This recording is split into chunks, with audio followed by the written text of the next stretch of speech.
ધ્રુવના ચરિત્રમાંથી કૃપાઓ સમજવા જેવી છે. માતૃકૃપા, પિતૃકૃપા, ગુરુ કૃપા, ગ્રંથ કૃપા, મંત્ર કૃપા,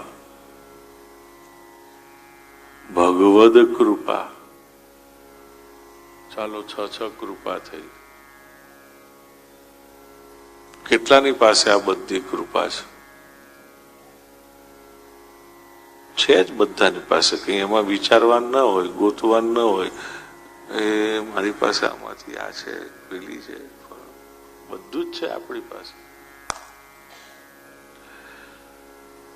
પણ જયારે કોઈ વાત નીકળે ત્યારે આપણા મોઢામાંથી આપણા માટે જો પહેલું વાક્ય નકારાત્મક નીકળ્યું, ના ના આપણાથી તો આવું થાય, મારથી ના થાય.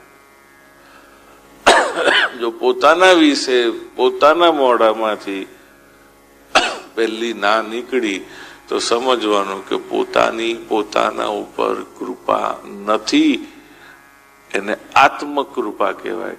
ત્યાં સુધી બાકીની 6 કૃપા ભલે રહી, એમાં ભગવાને આવી ગયા. 6 કૃપામાં ભગવાન પણ આવી ગયા.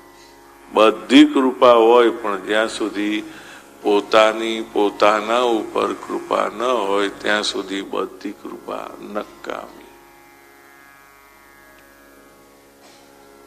કોણ સમજાવે છે?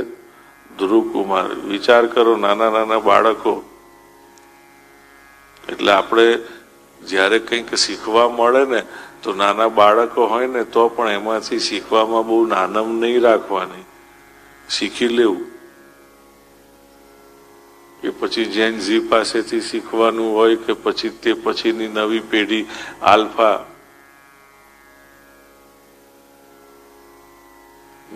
મિલેનિયલ ને ત્યાર પછી આલ્ફા, એની પાસેથી કઈ શીખવાનું હોય તો શીખી લેવું.